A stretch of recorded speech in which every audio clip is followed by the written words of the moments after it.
Yeah.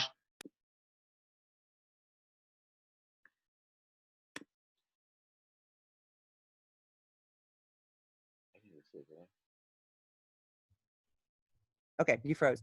But anyway, so he has this whole like kind of triple like three-headed monster. It's like he owns Blue Star Media and he owns the ranking. Then he makes a top like top 20 kids in a team and he ranks them and he has his own whole business around it. And he's got his finger in everything. And then he has the Bells, which is a travel team. And he's on the board for All Americans. It's not a coincidence. A lot of politics that every year there's always a Bells player on the All American team. It's not a coincidence. It's because he sits on the board and he promotes his players. So it's kind of like the basketball mafia. I don't know if they're evil, but he's a rough kind of guy. But he's very powerful because he knows everybody, and he's got his finger in everything with women's basketball. Even like when I was in Indianapolis like 2 summers ago, I was there last summer, and I remember talking to some other parent, like just talking about our kids were playing. And I said, yeah. And he goes, oh yeah, they're. But I said, well, this isn't their tournament because he runs tournaments, he makes money that way too. And he goes, oh, I think he owns all the baskets. I'm like, what?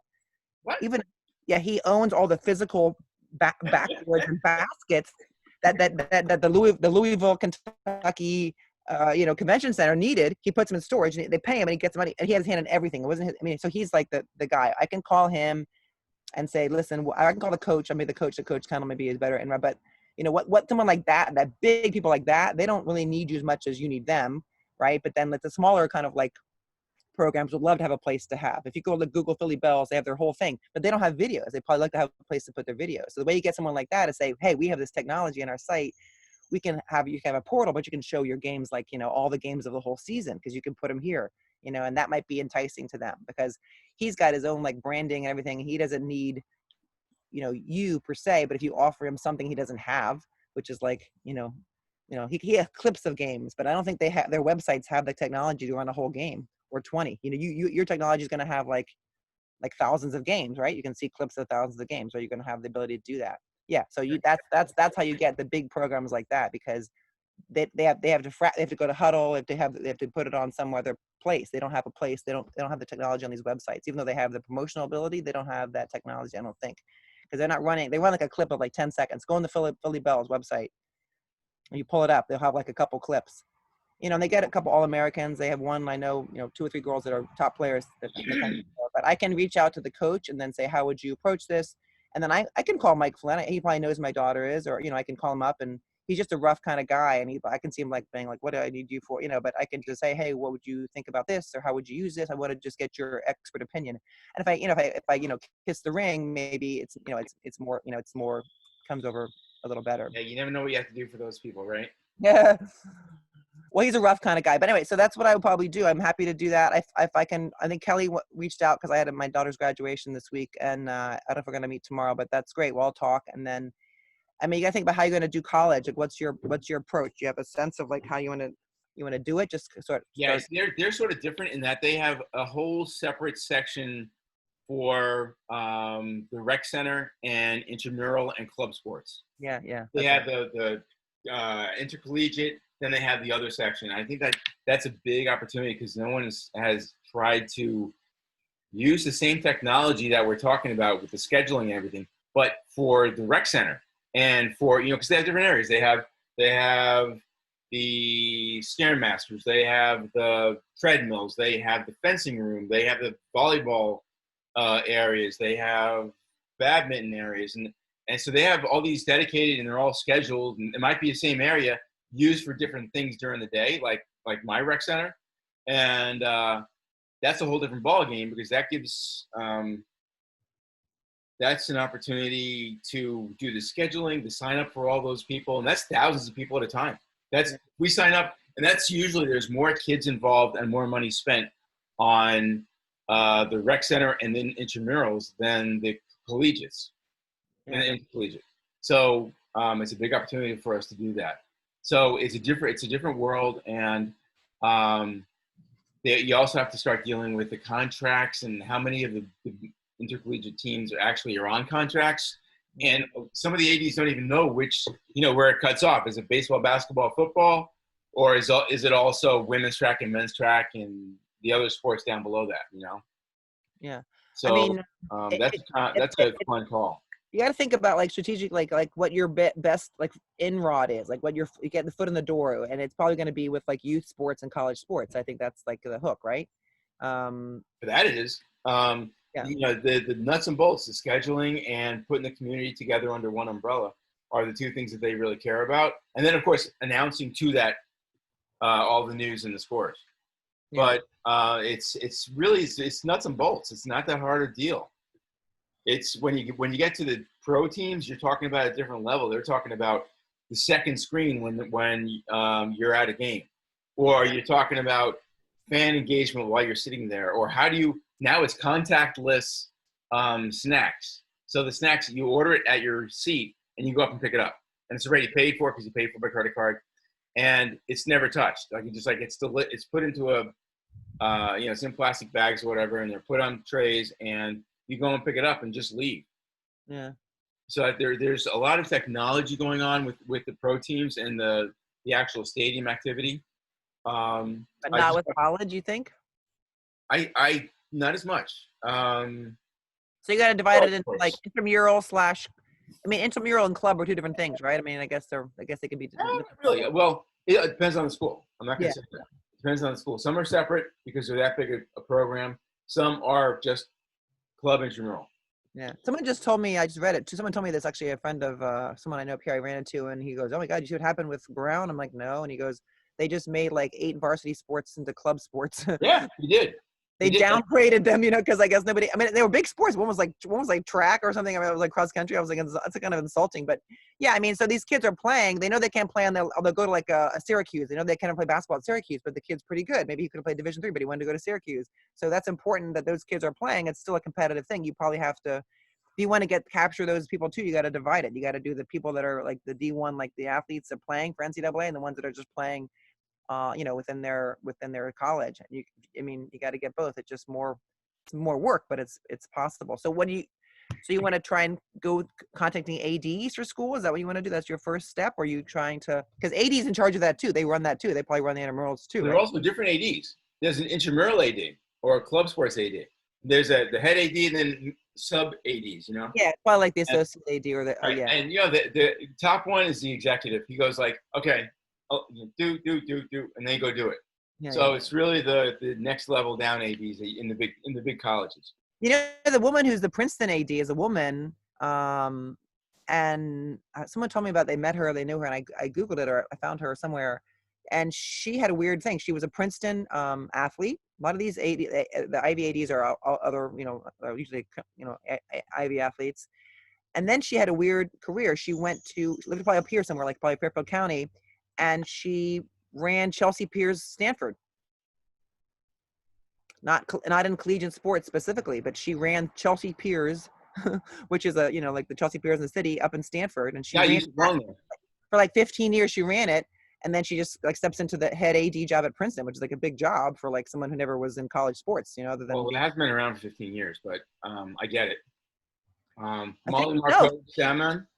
yeah, Google her. What's her name? Molly Marcoux Salmon or Salmon.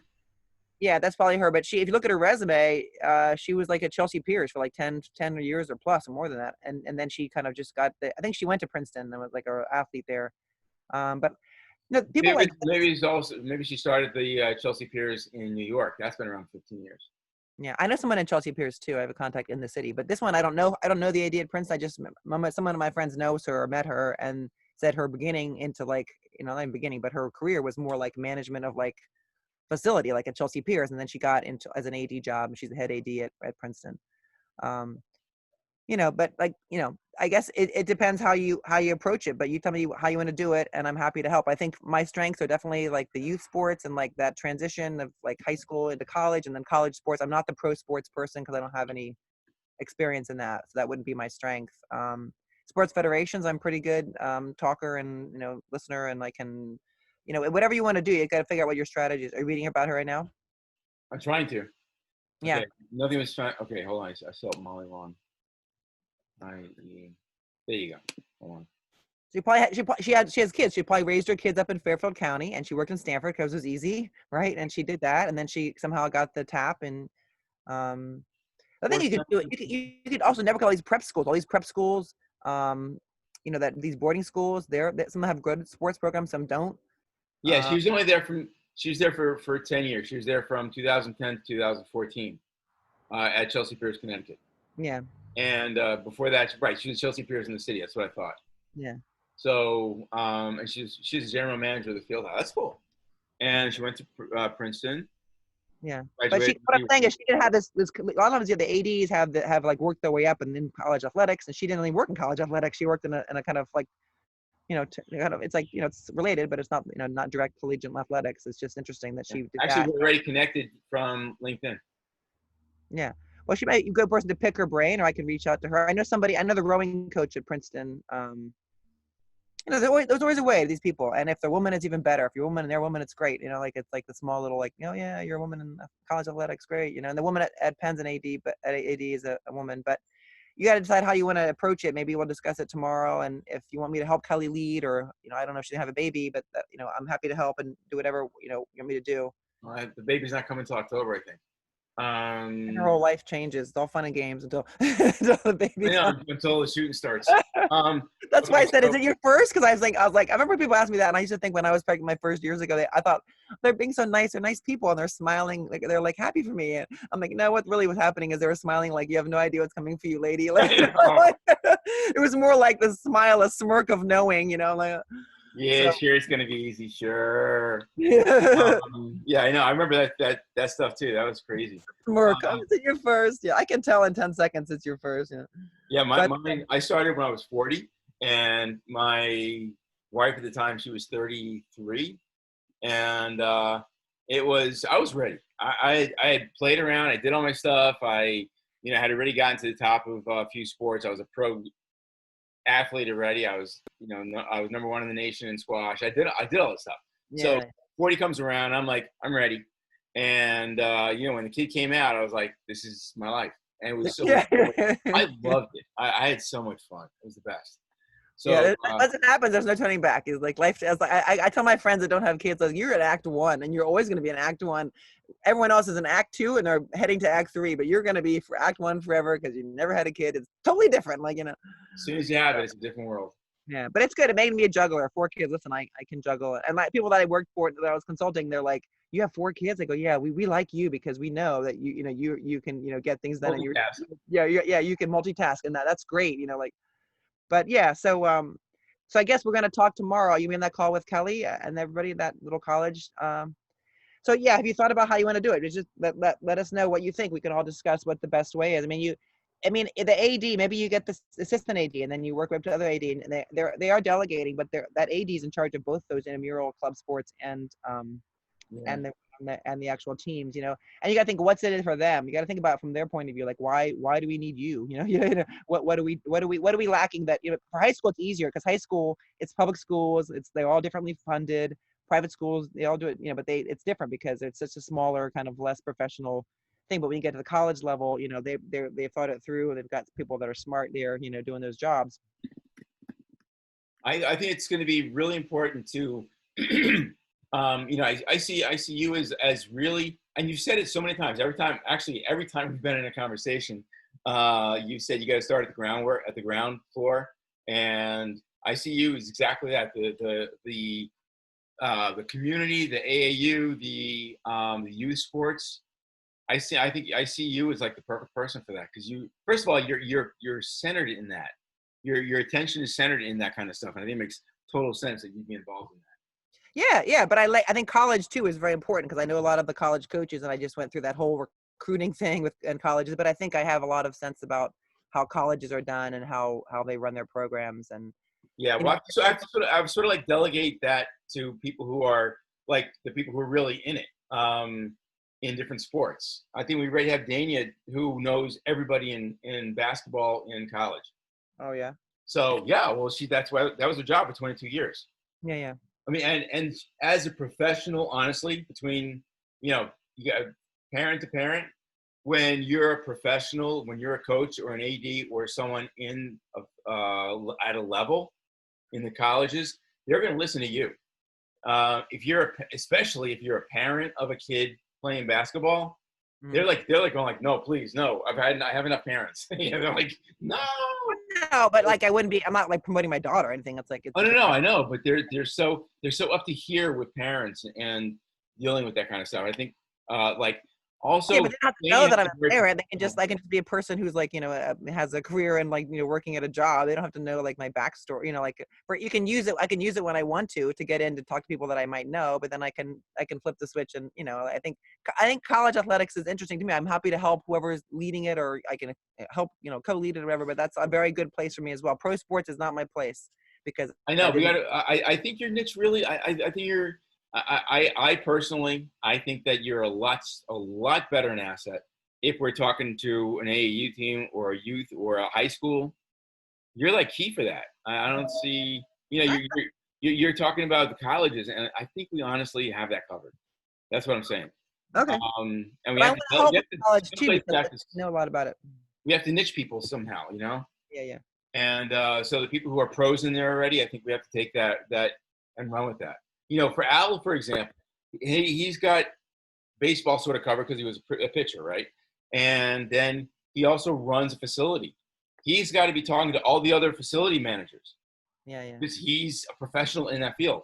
So we got to take people with what they know, and when you're an endemic in a niche, you run with that, and that's where you kill. That's where you do the best Yeah, work. I mean, but I'm happy to help with it. Like tomorrow, I'm on this call. I'm happy to help with the college thing because I do know a lot about that too. But it's not like, yeah, there's certain things I'm not into. Like I'm not, and at the sports federations, I knew people there. If you want me to help there, I'm happy to help. But just tell me where you want me to like be like on the sides and be a helper, and I can lead in the youth sports if you want. That's great too. But yeah, I mean, that's kind of my focus is like probably youth and maybe some I guess high school youth, that whole kind of trajectory into That's what I college. think you are. I think it's so perfect for you to be in that because that's what those people need to hear from you.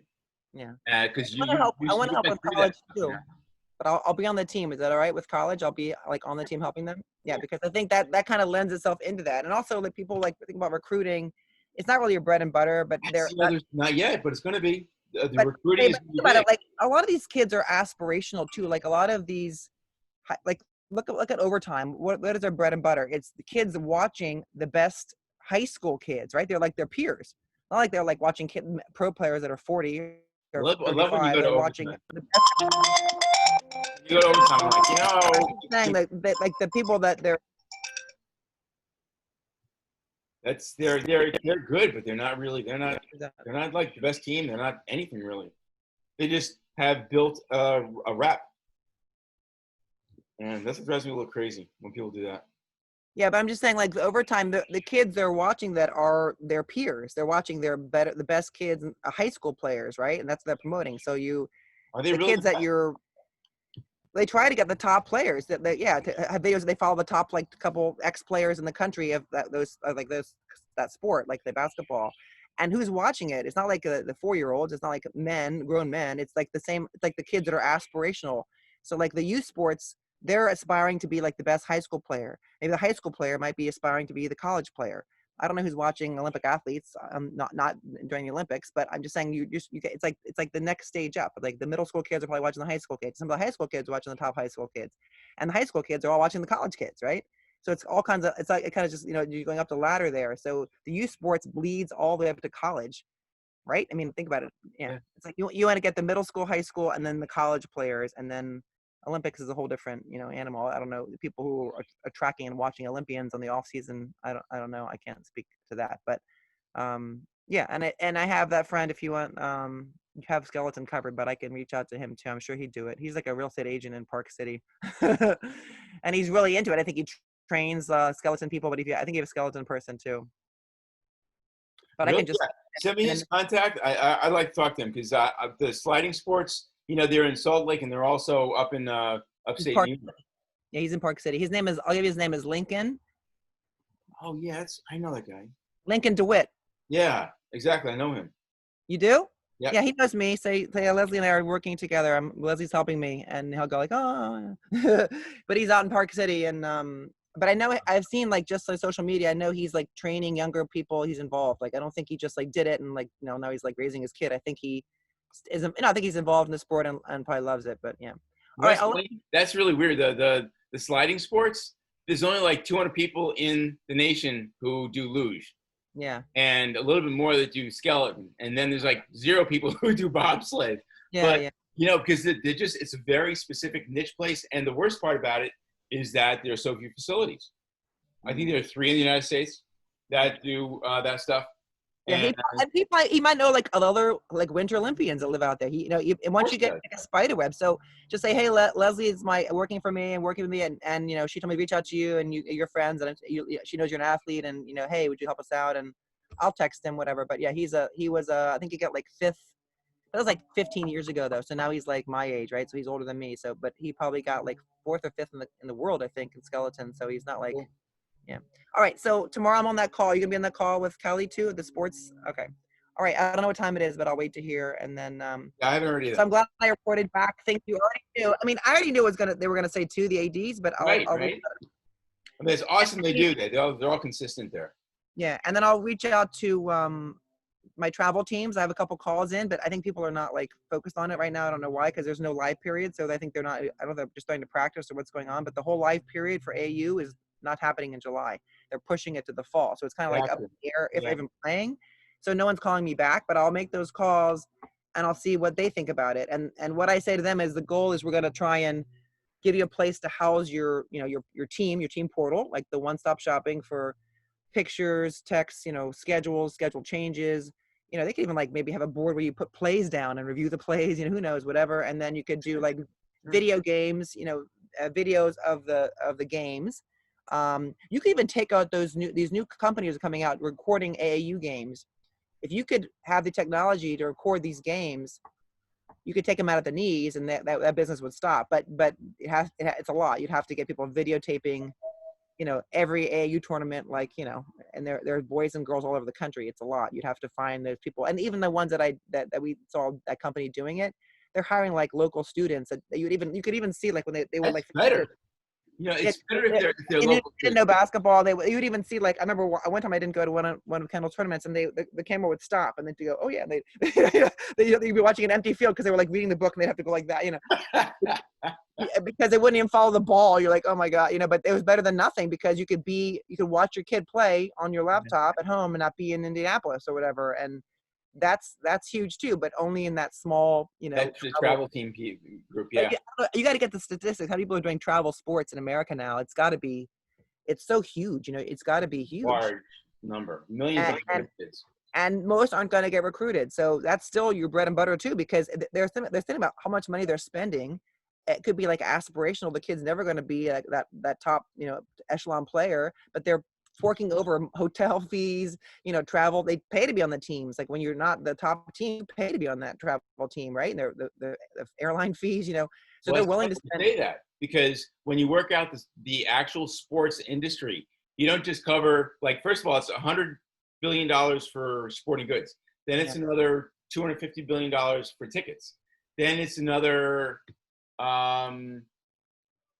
$500 billion for the travel and lodging to get to the things. Yeah. So you're talking about $1 trillion in sports related stuff. And what they do, I noticed I've been doing it for 5 years, but the last year I noticed they have a stay to play. Yeah. So it's a kickback, to the hotel. I mean, it's just it's like, it's not corrupt. Everyone's got their hand out, and people that are getting it, I mean, you got to be on the train. So even if you're not that recruited kind of player, you're willing to fork over all this money. It's not even aspirational. One time I was talking to a guy at this great trainer in Babylon, who's a great trainer, athletic trainer, because I've got a bunch of other trainers I can get to in this area, and also. What do you mean athletic trainer? Like NATA? Like no, like a skills trainer who makes you better. Like I bought my daughter's shot at that trainer, but it helps to have Jerry Powell. No, I said cool, not who. Oh yeah. And I was talking to a parent sitting next to me, and I was sitting to him, and the daughter was never going to play Division I. I could tell, and I thought, that's great, you're here, but I mean, if my daughter wasn't going to be good and didn't have the ability or the physicality to be good, I wouldn't be wasting my money and driving to Babylon. And I said, what is your, what do you want to do? What's your daughter looking forward to? She want to play in college? And he's like, oh, I don't know. And I said, well, I didn't want to say like, why are you here? Because you could just see she wasn't quick. She wasn't tall. She wasn't skilled, and I think he goes, I'm here because I want my daughter to be the best she can be. Yeah. And that mentality is worth billions of dollars because It every is. parent wants their kid to be the best they can be, and they're not going to be recruited, and they don't care. Half of them don't care. They're on the train just for the experience and to have that kid be the best version of themselves. And And that's great. That's wonderful. that's why everyone's making money, because that kind of mentality is like out there, which, and I get it. I've got kids. All I right. So, love it. It's fantastic. all right, we'll talk tomorrow, I guess. And then she'll let me know, I guess. I haven't heard from Kelly, but what's going on with that meeting. I'll meet you guys. Okay, I'll be conversing with her shortly. So, Okay. Anything else for me to do? I'll reach out to my AAU people again and try and do that. And then college, I'll leave to whatever we decide, going forward. Is that right? yeah, I think that makes sense. There's I don't know. We'll see. I think we have to do with that is get our core people. Technology is your biggest hurdle, like really. No? Yeah. If the technology like can do all this stuff that these people like the 80s want, and like they can have a portal for all these travel teams, and you can get them in there, that would be a great that's the anywhere. That's what the 80s said to me, which I'm sure you already know. He goes, anywhere that I can get people to get instant information to track their team or a player who had a great game and track it. He goes, all the kids are going to go there. Everyone's going to go there. The parents are going to go. Everyone's going to go there. If you can find a place to put that, and that probably goes the same for all of you sports, not just high school. All right. Next time you and I talk, we'll do a screen share, and I'll show you how the site works for that. Yeah, I've kind of bumbled around a little bit. I'll do it in more detail, but yeah, I think the important thing is to make it really clean and really like user friendly. Think of like Apple. You want it to be like dumb and pretty, yeah. So it's like easy user interface, It actually is really easy. Okay. To set up a group, it's a breeze. But what you need, and you're right, is like those pop-ups that go like, now you press this button, and if you want to go here, you go there, and explanations. And that's really simple. That's just you need to be aesthetically like easy to follow and clean, and like it's like that. Yeah, like the Apple way of thinking. Like All right. I think that Apple and Google are great examples of clean, pretty, simple, and very directed at what your next thing is going to be. Yeah. Google, you go there for search. You go Google, search. Boom. Like what I told my daughter when I first started talking to you, and I told my daughter, I said, go on this website and see what you think about this. And she went on, and she's like, I go, would you like a site where you could do like, X, Y, Z? And she's like, yeah, I'd like that. My friends are like that. She's a teenage. I said, okay, we'll go on this site. And she's like, well, I don't know what that site does. I don't understand that. Like, she's like, explanation. Yeah. Yeah. She didn't, she's like, I'm not going on there. I don't know what that is. And I go, well, you have to, like you have to peel it back. So I think if it's cleaner and just like kind of like dumb it down, like it's like broadcast news, you got to dumb it down, to get the information out, Yes, and that was a good movie. But the there's a site that I was just on that actually did that. The first time you were on a page, it would like lead you by the nose what you had to do. Bing, bing, bing, bing, bing. Yeah. And it was really simple. I think that's definitely what we need. We need something like that makes it really. You need a home page that says this is what we are. And another thing is you could start doing. I mean, you could. It's not hard. Is gathering content providers, right? So you got to figure out, like, if you want sports medicine article, maybe get some doctor somewhere, and a sports med doctor, if you'll write an article, one article a month for you, we'll get most of that from the athletic trainers associations. Yeah, and or like this, like that's even like the people that do like sports performance, like psychology, do psychology for sports performance. Like you want maybe get that kind of unique. You don't see that out there a lot. Get some kind of weird nichey kind of like content that has to do with anxiety and performance or something. Or get some psychologist with a PhD from somewhere, and then she writes that article. Like that kind of thing. And other thing I was looking at, because I got this email from Penn, what Penn's tagline is, which I didn't even think about because I've been getting them for years, but you know what their tagline is for the athletic department? What? Champion your life. It's great. I know, I saw that. That's a great tagline. And I thought to myself, did they make that up? So I Googled it, and somebody wrote a book. There are 2 books called Champion Your Life. So you could use that, and no one would even know. No, I think it's beautiful, but we have to be smart about that. We have to make sure we're doing that right. But yeah, Def, I think that's right. So, okay, let's talk tomorrow during the call. Okay, sounds good. Thanks, Leslie. All right, thanks, bye. Bye.